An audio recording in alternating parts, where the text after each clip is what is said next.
네, 오늘 초대석에서는 22대 총선 인천 동미추홀을 해서 5선 고지에 오른 윤상현 국민의힘 의원 모셨습니다. 어서 오십시오. 안녕하세요.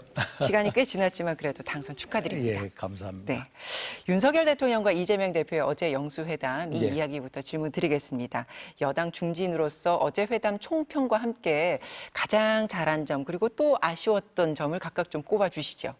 어제 이제 회담이 오랜만에 정말로 20분 차로 오는데 700여일이 걸렸다 이런 뼈 아픈 이제 이런 뼈 있는 농담도 있고 그랬는데 일단 좋게 보는 측면에서는 이제 첫 술에 배부르냐 이런 입장이고 좀 부정적으로 보는 분들은 소문난 잔치에 먹을 것 없다, 먹을 거 없다 이런 거거든요. 근데 저는 일단은 첫 술에 배부르냐 이런 입장입니다. 사실 여야가 지난 2년 동안 극한 이제 정쟁, 대립을 하지 않았습니까?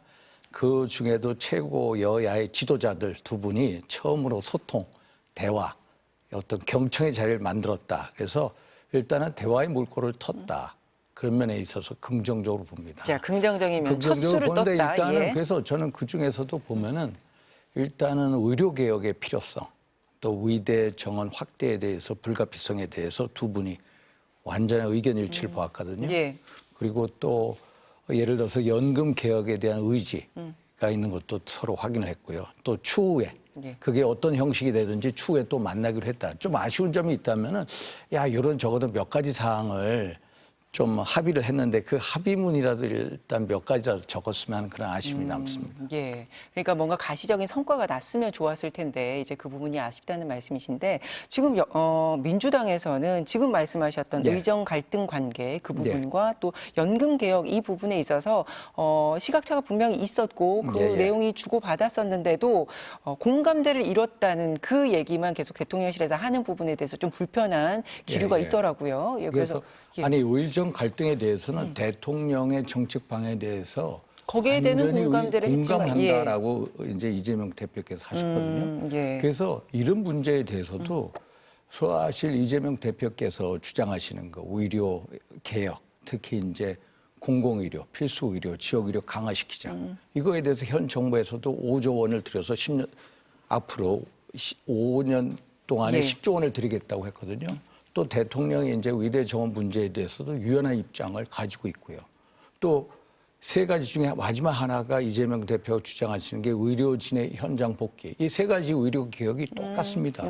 그래서 저는 어제 합의를 못했기 때문에 앞으로 어떤 이제 민생협의체, 어제도 민생협의체가 구성이 안 되지 않았습니까? 여야적 민생협의체에서 이런 문제를 논의하면 된다. 이런 입장입니다.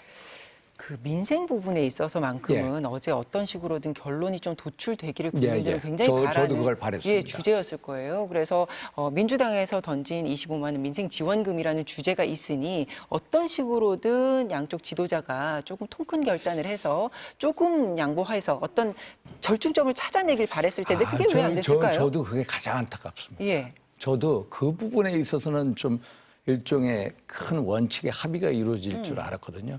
사실 1인당 25만 원 이제 민생회복지원금 주자. 저희 선거 때 야당 후보 플래카드 크게 써놓은 게 그겁니다. 그래서 저는 뭐 그 당시에 이게 매표행위고 포퓰리즘이다라고 이제 반박을 했지만은 사실 저희도 아니 솔직히 저 같은 사람이나 뭐 이재용 회장 뭐 최태원 회장한테 25만 원 주는 거에 대해서는 저는 반대를 합니다. 그래도 선별적으로라도 오히려 정말 필요한 분들한테 두텁고 조첨하게 지원해 주자라는 게 저의 입장이거든요. 그런데 대통령께서 뭐라고 말씀하셨냐면 현재 물가, 또 금리, 재정 상황 등을 전부 다 총체로 보고 그런 면에서 보면 일단은 저소득층, 소상공인들 그분들한테 효과적으로 지원하는 게 낫지 않냐. 그거 다음에 추후에 민생협치를 구성해 보자라고 제안을 하셨거든요. 그래서 당연히 저는 이재명 대표 받으실 줄 알았어요. 근데 그걸 안 받으시더라고. 이거는 대통령의 결단의 문제지 협의체에서 할 문제가 아닙니다라고 해서 그분이 가장 안타까웠어요. 그래서 좀 어떻게든 누구를 뭐 지원하겠다라든지 또 어느 정도로 하자. 지원 대상이나 지원 규모 면에 있어서는 어느 정도 의견 일치를 합치할 수가 있었거든요. 그래서 그게 아쉬운데 사실 이런 문제는 또 앞으로 우리 뭐 여야정 민생 협의체가 열리든 아니면은 여야 원내 지도부가 판단해서 예. 앞으로 그건 잘 해 나가리라 이렇게 보고 있습니다. 그러니까 이게 어제 민생지원금과 관련해서 절충안이 나오지 않은 이유를 두고 이제 예, 예. 민주당에서는 대통령이 기존의 입장만 고수하고 받지 않겠다는 입장을 분명히 하셨기 때문에 이게 절충하지 못했다라고 얘기를 하고 있는데 이제 의원님은 좀 시각이 다르시네요. 저는 예. 보기에 예를 들어서 저도 사실 선거 때 우리도 25만 원이면 윤희숙 전 의원 같은 네. 경우에 우리도 줘야 된다. 사실 이게 소비 진작 효과. 사실 우리가 코로나 때 문재인 대통령 때 한번 지원금 받은 적 있지 않습니까? 네. 그 총선 때. 그때 이게 정말 소비 진작 효과가 있었느냐. 우리가 KDI 연구사를 보니까요. 38%밖에 안 됩니다. 나머지는 그 돈을 가지고 저축을 하든지 빚을 탕감하는 데 썼습니다. 그래서 이재명 대표께서는 이번에 지역 화폐로 하자. 지역 화폐로 보면 훨씬 더 소비 활성화 진작시키는 면이 큽니다. 그래서 사실 이 문제에 대해서 우리가 좀 반대를 이제 선별적 지원을 이제 하자라는 입장을 정했습니다만은 충분히 이것은 절충할 수 있다. 앞으로 예. 민생 여야적 민생 협의체 이게 구성이 될 수도 있습니다. 예. 앞으로 원내 지도부 산하에 또 아니면은 여러 협의체를 통해서 충분히 논의돼서 예. 민생회복 지원금하고 유사한 형태의 소비 진작을 시키는 어떤 이제 재정 보조금이라든지 이런 게 나갈 수 있다라고 예. 저는 생각합니다. 알겠습니다. 아까 언급하셨던 여야정 민생협의체 얘도 이제 서로 이견을 이견이 확인했는데 이제 저게 예. 안 된 이유는 도대체 뭘까 생각해 보니까 예, 그 이유는 뭐라고 보세요? 저는 이제 안 된 이유가 보면은 우선은 솔직히 이제 이재명 대표께서 민생회복 지원금으로 딱 일단 성과를 내기를 원했던 것 같고요. 여야정 민생협의체에 들어가게 되면은 사실 이제 협상을 해야 되지 않습니까? 그러니까 본인의 성과로 가져갈 수가 본인의 없기 성과가 때문에 안 될 수도 있고 또 이 야당 입장에서는 여당이 끌려다닐 수가 있다라는 입장. 또 그게 질질 끌면은 또 같이 부담을 진다. 이런 입장에서 안 들어간 것 같기도 합니다. 그러니까 본인의 어떤 그러니까 야당으로서의 어떤 주도권을 네, 갖기 주도권하고 위해서 같은 입장. 왜냐하면 혼자서 하더라도 충분히 여러 가지 조치를 해야 될 수가 있거든요. 네, 의원님께서는 또 이유를 그렇게 분석을 하시네요. 예, 예. 자, 그런 것 같습니다. 예, 모두 발언에서부터 이제 이재명 대표가 최상병 특검법과 이태원 참사 특별법 네. 수용 등의 요구사항을 냈지만 윤 대통령이 이제 난색을 표했고 이어진 비공개 회담에서는 구체적인 이제 언급, 응답, 화답이 나오진 않았습니다.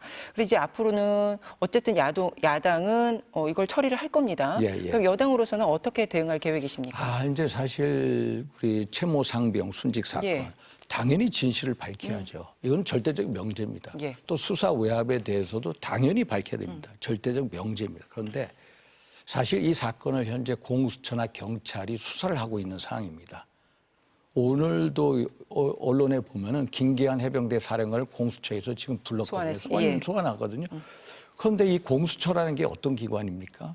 사실 민주당이 만든 기관입니다. 민주당이 지난 문재인 정권 때 만든 기관입니다. 이런 사건을 소위 말해서 조사하기 위해서. 그런데 그 공수처가 하는 사건에서 믿지를 못하고 다시 특검을 하자, 도중에. 그래서 저는 절차적으로 아직까지 특검을 얘기할 단계는 아니다. 저도 특검하는 거, 예를 들어서 진실 밝히는데 특검 필요하다면 당연히 찬성합니다만 절차적으로 아직까지 준비가 안 돼 있다라고 보고요. 예. 또 하나 사건이 뭐죠? 김건희 여사 관련된 이태원 참사 특별법에 대해서도 당연히 대통령께서 말씀하신 게 뭐냐면은 사실 진상 조사, 재발 방지 대책 또 피해자 유족들에 대해서 지원을 하자. 이거는 명백하게 찬성입니다. 그런데 여기에 보면은 민간 조사에다 영장을 청구하는 권한이죠. 이게 우리의 어떤 법 체계하고 맞지 않는다. 이런 면에 있어서 대통령이 이제 거부를 하신 거지. 만약에 이 부분이 소화가 된다면 그것도 충분히 여야 간에 대화가 가능한 사안이라고 보고 있습니다. 이 부분과 관련해서는 아까 저희 맞수다에서 패널들의 의견은 그러면 대통령께서 이 부분이 꼭 독소 조항이고 이게 법리적으로 맞지 않다라고 보시면 이 영장 청구권 이 부분만 덜어내고 빨리 처리합시다라고 제안할 수도 있지 않냐. 그래서 그거를 이제 여야 간에 토론해야 될 사항이라는 겁니다. 대통령이 이거에 대해서 근본적인 입장을 밝히셨고요. 여당과 야당의 지도부가 모여서 이 사안에 대해서 제가 말씀드린 영장 청구권 문제가 있다. 이거를 드러낸다든지 또 이 특검을 임명하는 데 있어서도 야당이 특검을 임명하기 야당이 추천하게 되겠습니다. 이런 문제, 예, 예. 여러 독소조항을 뺀다면은 여야가 충분히 이 어떤 이제 대화를 할 수 있다 이렇게 생각을 합니다. 지금 이 부분과 관련해서는 여야가 계속해서 본인들의 입장만 계속해서 네, 예. 얘기를 하고 있어서 이게 협의를 못하고 타협점을 찾지 못하고 야당이 단독으로 이제 통과를 시키는 그런 형식을 예, 예. 취하게 됐는데 지금 상황에서 이게 뭘 달라지겠습니까? 지금 똑같은 그런 말씀을 하시면 뭐 타협점을 찾을 수 있을까요? 국회에서? 그러니까 일단은 만약에 이쪽에서 이거를 이제 말씀하신 대로 다시 강행해서 온다 하면은 이제 대통령이 이제 소위 말해서 거부권이라고 하는데 거부권. 예, 제2 사실 이걸 요구권이요. 거부권이라기보다 제2요건입니다. 예. 제2요건은 대통령으로서 헌법상에 보장된 권리입니다. 대한민국 최고의 예. 법체계 헌법에서 보장한 대통령의 정당한 제2요건입니다. 그래서 거부권 아닌데 거부권이 아니라 사실은 제2요건이다. 이 법안에 문제가 있기 때문에 대통령으로서 다시 의회에다가 논의해라, 다시 의회에서. 또 예. 논의하라라고 던지는 겁니다. 거기서 다시 또 여야가 맞대고 또 법안을 만들어내면 되는 겁니다. 그럼 이번에도 똑같은 상황이 재현될까요? 최상병 특검과 관련해서. 그래서 이제 넘어오면은 다시 여야 지도부가 또 논의할 수 있을 겁니다. 예. 예. 그 아까 말씀하셨던 지금 공수처에서 수사가 한참 진행이 되고 있기 때문에 이 수사 결과를 지켜보고 특검을 예, 예. 하든지 말든지 선택해야 된다는 말씀을 하셨는데 지금 공수처가 물론 문정부에서 출범했는데 거기에 대해서 왜 신뢰를 하지 못하냐 이렇게 접근할 게 아니라 지금까지 수사가 이루어지고 있는 내용을 봤을 때 국민들은 부신하고 있다. 그래서 이제 근데 공수처가 이제 최근에 이종섭 공수처가 최근에 이제 이종섭 전 국방장관 호주 대사 임명하지 않았습니까? 그래서 호주 대사를 임명한 이유가 한국하고 호주하고 방산협력이 대단히 중요합니다. 그래서 국방부 장관 전임 국방부 호주 대사 예, 임명했는데 이것을 이제 뭐 출국 제한 조치를 하고 공수처가 하지 않았습니까? 그런데 공수처가 다시 또 와서 이제 지금 단계에서 다시 이제 수사를 하겠다는 입장이고 오늘 어제 그저께도 유재훈 예. 또 국방부 법무관리관이요. 법무관리관도 예. 불렀고 또 김기한 해병대 사령관도 불렀고 지금 단계에서 보면 공수처가 아주 본격적으로 수사에 나서는 상황입니다. 그래서 이것을 보고 그 다음에 여야가 논의해도 충분하다.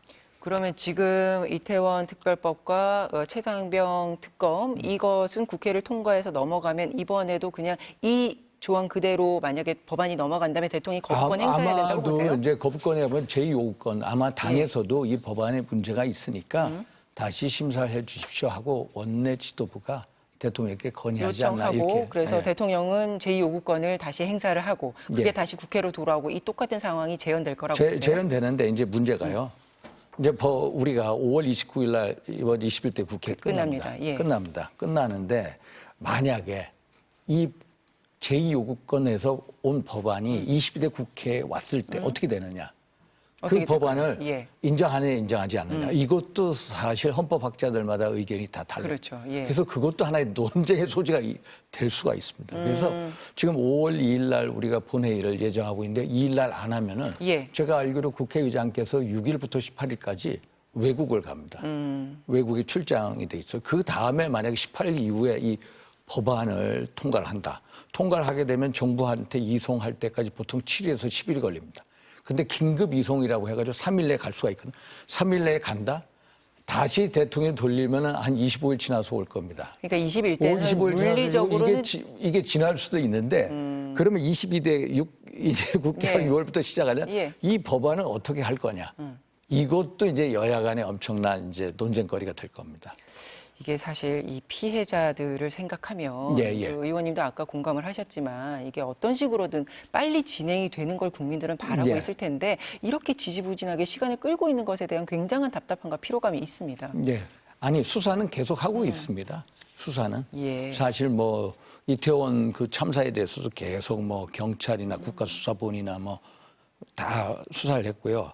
이 소위 말해서 우리 최모 우리 상병 순직 사건에 대해서도 경찰이나 이제 공수처가 계속 사건을 수사를 해 왔습니다. 알겠습니다. 김건희 여사 관련한 예, 요구가 어떤 수위로 언급이 될지 관심이었었는데 가족 등 주변 인사들의 여러 의혹도 정리하고 넘어가시면 좋겠습니다. 이렇게 애둘러서 표현을 했습니다. 그런데 이제 비공개 회의에서는 이 주제는 거론이 되지 않았다고 하거든요. 이거 배경을 어떻게 보십니까? 저는요 이거에 대해서 어떤 저희 입장에서는 이 김건희 여사 특검법이라는 게 소위 정치적 공세 적인 측면이 아주 강합니다. 이제 김건희 여사가 도이치모터스 주가 조작에 연루됐다는 건데 이 사건에 대해서 문재인 검찰에서 근 2년 가까이 계속 조사를 했습니다. 그런데 어떤 이게 기소를 못했거든요. 기소를 못했습니다. 근데 그 사건이 언제 때 얘기냐? 제가 알기로 대통령이 그분하고 결혼한 게 2012년 3월인가 그렇습니다. 예. 근데 결혼하기 2019년, 예를 들어서 2009년부터 12년 사이에 이루어진 사건이고 그 사건에 대해서 권오수라는 회장이라는 사람이 결국 재판에서 징역 2년 또 집행유예 3년을 받고 김건희 여사도 제가 알기로는 91명의 전주 중에 한 사람입니다. 그 전주 중에 가장 개입 강도가 크다는 손모 씨도 무죄를 받았거든요.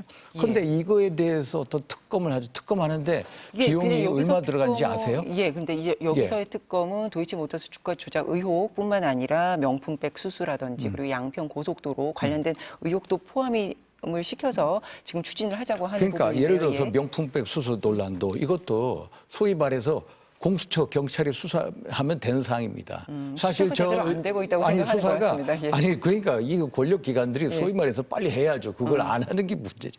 오히려 야당에서는 빨리 가가지고 들어놓고서라도 빨리 수사를 하라고 그러죠. 명품백 수수 사건도 예를 들어서 그게 어디 있습니까? 예를 들어서 기록물로 보냈다는 거는 일단 받으면 다 보낸다는 겁니다. 그래서 그거에 대해서 수사하면 다 나오는 문제입니다. 양평 고속도로 문제도 경찰이나 공수처나 하면 나오는 문제거든요. 예. 저는 그래서 저는 이거를 꼭 한 말씀 드리고 싶습니다. 저희 당 입장에서 사실 우리가 이제 김건희 여사 특검법 이걸 하는데 사실 우리 당 일부 의원들은 김정은 여사 특검을 해야 된다 이런 얘기도 가끔 합니다. 우리 이정미 앵커께서 김정숙 여사께서 해외 이제 그 국빈 방문하실 때 방문 몇 번 나가신지 아십니까? 혹시나? 제가 알기로요.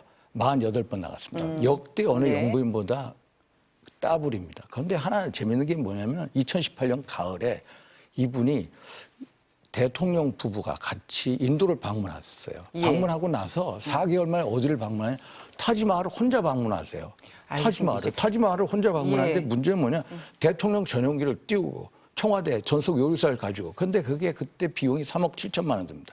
그런데 그게 원래 문체부 장관이 갈 만한 건데 그때 2,600만 원 되고 3억 7천이거든요. 알겠습니다. 이런 식으로 여러 가지 옷부터 납세자 용면에서 하는 거. 그래서 이게 문제가 그겁니다. 뭐냐면 그러니까 다들 의혹이 있으면 제대로 수사를 받아야 된다는 겁니다. 그게 꼭 전 정부건 현 정부건 권력자건 권력이 그러면 없건 당연히 다 있어야 수사해야죠. 되는데 어쨌든 지금 살아있는 이 권력에 대해서 왜 제대로 수사가 이루어지지 않냐 이 시선인 것 같습니다. 예를 들어 한번 보십시오. 참 만약에 제대로 권력 수사를 못하면 그 사람들이 정말 검찰이 머저리 검찰입니다. 아니 윤석열 대통령 보십시오. 윤석열 대통령은 검찰총장 시절에 살아있는 권력에 대해서 수사하지 않았습니까? 조국이라든지 예를 들어서 지금에 있는 검찰도 마찬가지입니다. 살아있는 권력에 대해서 수사하라. 똑같은 입장이죠. 왜 그걸 수사를 안 합니까? 그러니까 왜 안 합니까, 의원님? 빨리 수사를 해야 되는데 저는 정말 수사를 촉구합니다. 알겠습니다. 당장 이제 사흘 뒤면 이제 국민의힘이 원내대표도 선출을 하고 지금 이제 당을 재정비하기 위해서 굉장히 이제 모든 총력을 다하고 있는 분위기입니다. 그 이야기로 좀 넘어가 보도록 하겠습니다. 얼마 전에 지금 당사님께서는 독자적으로 국회 세미나 세 차례나 여셨더라고요. 세 차례 열었습니다. 예, 세 차례나 여셨던데 그 어떤 목소리들이 주로 나왔습니까? 사실요. 제가 작년 여름부터 수도권 위기론을 강조했습니다. 수도권 위기다. 수도권 위기의 본질을 파악하고 빨리 처방 대책을 만들자. 그러니까 수도권 위기에 맞는 어떤 이제 인물이나 전략이나 메시지나 정책이나 공약을 빨리 해야 된다. 아니면 안 된다. 계속 얘기했는데 제대로 된 대처를 못했습니다. 그래서 이거는 예견된 참패다. 수도권 위기를 위기로 모르는 게 진짜 위기다. 그래서 이것은 영남 중심 지도부의 한계가 있다라고 하고요. 이 예견된 참패가 어느 정도인지 아세요? 우리가 집권 여당 사상 87년 민주화 이후에요. 이렇게 대참패를 경험한 적이 없어요. 처음입니다. 맞습니다. 처음. 87년 이후에 지난 4년째에도 우리가 수도권 121석 중에 16개 얻었는데요. 122석 중에 지금 19개 얻었습니다. 대전까지 치면요. 129 중에 19개입니다. 민주당이 110개를 가지고 있습니다. 이런 대참패. 그리고 보수정당의 연속 3번도 처음입니다. 제가 이렇게 선거를 보니까요.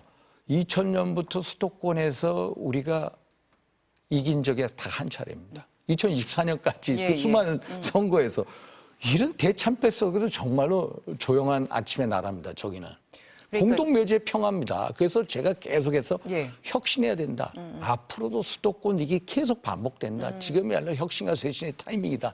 해가지고 계속 세미나를 하고 있는데 못 알아듣는 겁니다. 지금 당내 분위기는 어떻습니까? 이게요. 예. 이게 원내위원장들은 저하고 절대적으로 공감을 합니다. 수도권 선거에 나가봐서 낙선해보면 그 처절함을 알거든요. 근데 대체로 우리 의원들이요. 영남권 의원들이 많고요. 이 수도권 의원이라도 또 이렇게 공천이꼴 당선된 지역, 서울에 뭐 강남 여러 지역도 있지 않습니까? 그래서 위기를 위기로 모른다. 이게 정말 진짜 그러니까요. 위기다. 지금도 그 위기가 진행형이다. 그러니까 영남 중심의 당 체질을 개선할 필요가 있다. 이 강조를 하면 왜 영남만 탓하냐 이런 반발이 지금 내부적으로 있습니다. 예. 그것도 문제라는 겁니다. 예. 그거를 이해 못하는 게 또 위기라는 겁니다. 왜 그러니까 그거를 영남 인을 탓하는 영남인을 탓하는 게 절대로 아니거든요.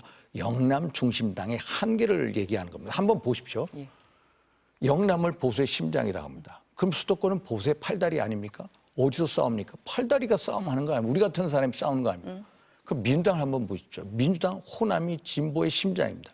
그럼 수도권은 진보의 팔다리입니다. 진보의 팔다리?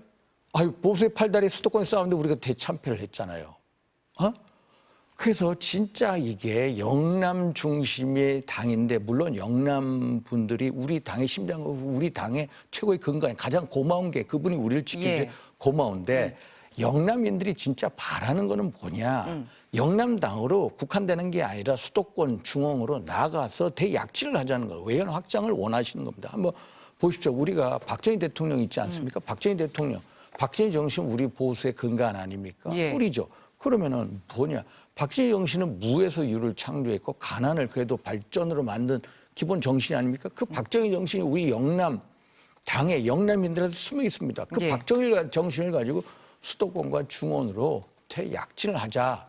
그래서 제가 세미나를 만든 거고요. 그거에 대해서 원외위원장들 뜻 있는 당원분들은 잘 알고 계시고 동감을 많이 하시는데 네. 아직까지도 위기를 또 모르는 분들이 있다. 그게 참 안타까울 뿐입니다. 그러니까 그런 의미에서 영남 유권자의 뜻을 호도하면 안 된다 이런 그렇죠. 표현을 쓰셨군요. 예, 예. 오늘 아침에 어떤 칼럼을 보니까 이번 22대 총선이 전례를 찾기 어려운 보수 여당의 참패에 그치지 않고 이제 보수 정당 참패를 고착화하는 한국 전체 분기점이 될 수도 있다 이렇게 신랄하게까지 비판을 했습니다. 그렇다면 이제 보수 정당은 앞으로 어떤 길을 가야 된다고 제안을 하시겠습니까? 야, 저 정말로 문제입니다. 정말 고착화되는 겁니다. 지난 4년 전에 수도권 거의 졌죠. 이번에 졌습니다. 양당제로 고착화되고요. 결국에는 저출산 고령화 지방 소멸되면 영남권이 빨리 소멸돼 예. 가고 있고요. 사실 우리 이번에 총선의 유권자 지형을 보면요. 60대 이상에서만 이겼지 20대에서 50대는 거의 졌습니다. 60대 이상의 전체 유권자에서 총인구 차지하는 비중이 32%입니다. 근데 10년 후에는 23%로 줄어드는 겁니다. 예. 그러면 우리가 정치 지형의 변화에 따라서 우리가 빨리 나아가자. 제가 이런 걸 주창을 하는 거거든요. 그래서 저는 지금 최대 우리 보수의 위기다. 우리가 보수를 얘기할 때 이제 영국의 에드먼드 버크라는 사람이 있거든요. 예. 보수주의라는 게 뭐냐면 역사 전통을 중시하면서 현재 법 체계를 존중하고 그러면서 변화와 개혁을 해나가는 게 이 버크의 보수주의거든요. 그런데 지금 영국의 보수당 같은 경우에 벌써 집권한 지가 14년 됐습니다. 보수당도 토니 블레어의 노동당한테 진 적이 있었거든요. 그때 마이클 하워드라고 소위 말해서 보수당의 대표였는데 이 사람이 보수의 새로운 16가지 강령을 채택합니다. 예. 혁신 보수. 우리 보수당, 현재 우리 이 국민의힘이 필요한 게 이겁니다. 보수가 수고 꼴통같이 비춰지는 겁니다. 그게 아니고 진짜 보수가 이념이 아니라 우리의 생활 양식이고 이게 가장 자랑스러운 가치고 생활 양식한 걸 일깨워줘야 되는데 그걸 운동을 한 사람이 없어서 제가 나서고 있는 겁니다. 그러니까 이제 보수를 재건하는데 어쩌면 이게 위기가 기회가 될 수도 있기 맞습니다. 때문에 굉장히 예. 지금 중요한 시점에 와 있단 말입니다. 예. 그럼 국민의힘에서는 지금 황우여 비상대책위원장이 이제 지명이 됐는데 가장 먼저 꼭 해야 되는 물론 2개월밖에 되지 않는 관리형 비대위긴 합니다만. 저는 그래서 2개월 하지 마라. 예. 저 황우여 비대위원장 만나면 위원장님 적어도 4개월 이상 해서 이 당을 한번 정말로 혁신해 주십시오. 쇄신해 주십시오. 정말로 옛날 모택동이 문화혁명할 때 예. 공산당 본부를 폭파시키라고 했는데 지금이야말로 우리 중앙, 당 중앙이요. 누구 사람을 폭파하는 게 당 예. 중앙을 폭파시켜야 할 시점입니다. 폭파시키십시오.